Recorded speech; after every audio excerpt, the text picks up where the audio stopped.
I played a bunch of demos from the Summer Game Fest this year so that you don't have to. I mean, you can if you want to, I'm not going to find you and stop you, but the Bookwalker. It's now available on Game Pass, and I have downloaded it as it was one of my favourites of the year that I played.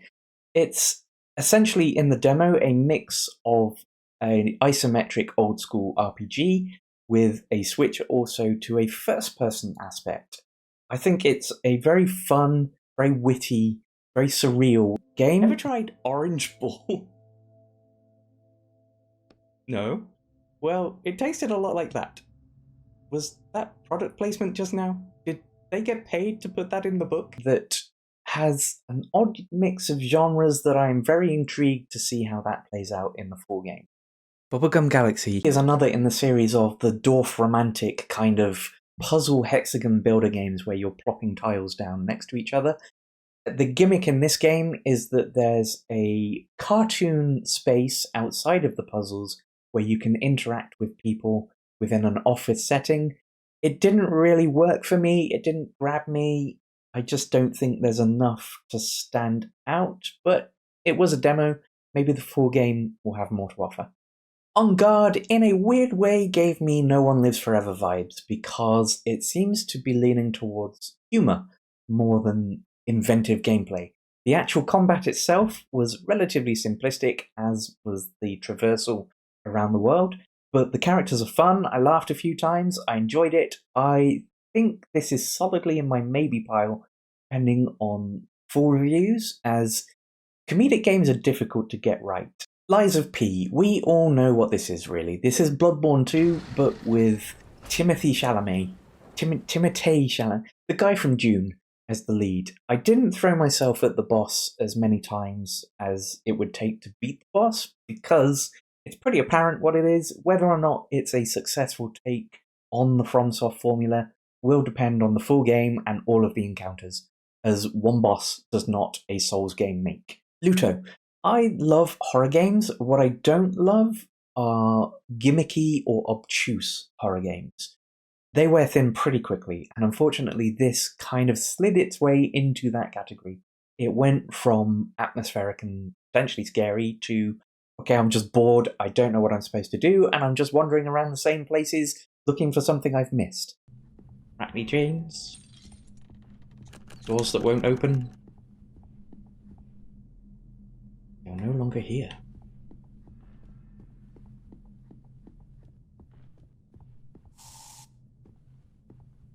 Oh, jump scare! Which is not great gameplay, unfortunately. So, I don't know. The full game might be better. Maybe I was just being an idiot. It's unfortunately probably not for me. New Cycle is an interesting game. It's another take on the sort of city building, post-apocalyptic game. Unlike Timberborn, there's a seasonal system which changes how the game plays during winter, which could lead to some interesting things. There's also a pretty in-depth looking research tree. I didn't have enough time to fully appreciate the demo, but I think it's a game that looks like it's going to have a solid and interesting mechanic to it that can keep your attention past the sort of late game bit of city building games, which is where I tend to go, well, the city's self-sufficient, I guess I'm going to start a new one. Station to Station, it should have been one of my favourites, really, as games like Transport Tycoon and Railroad Tycoon and things like that are something that I really enjoy spending time with. Unfortunately, it's just far too chill and relaxing, which for me ultimately ended up being frustrating because I wanted to be able to edit tracks, change where they were going, build sidings, make more complex systems than the game allows. Can you create a siding? No. What? I can't have a siding? There's no rail sidings, so I don't know how that works. How the trains are just going to crash into each other. What am I missing here? Is it because that's not connected? I don't need it to be. That is. Or can they... I think they can only...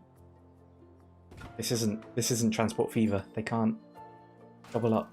It seems like a more simplistic version of something like mini motorways, but with trains, where buildings pop up and you connect them, and that's about it. Summit Kingdom, I'm immediately sold on the idea of yak farms. That's pretty fun.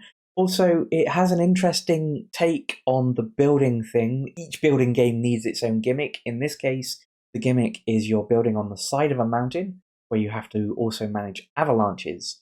So, unlike Timberborn, where you're building in a floodplain and you have to manage floods, this time I guess you're going to have to manage where the snow goes in some way. The demo didn't really fully explore the avalanche system. It ends when you get to an avalanche, but I think that's going to be interesting. I also think the actual building aspect has a sort of anno feel to it, I guess, where you have to have different workers of different types, and you also have to level up their accommodation with the right foods and things like that, which, yeah, I think that can be kind of interesting. It probably wouldn't sustain me for a long period of time. It seems like the kind of game where I would reach a point where I'm happy with the city I've built, I'll just move on. I don't care about the late game, whatever that may be. Robotic yaks. Wizard with a gun. Didn't really work for me, unfortunately. I don't know, maybe I just wasn't in the mood for that kind of game at that time, but I found it kind of uninteresting, slow. I didn't really enjoy navigating the world. I like the setting in general, and I like the idea behind it, but something like Cult of the Lamb, which has a similar sort of, I guess, a similar sort of system, was much more interesting to me. So that is my rundown of some of the demos that I have played from the Summer Game Fest this year. There are obviously many more, and I played a few more as well. The ones that I didn't mention here, they were either too poorly optimized to really give a fair shout, or just so very much not aimed at me that I don't think it's worth me specifically talking about them. So yeah, I hope that that has maybe given you some insight, and bye.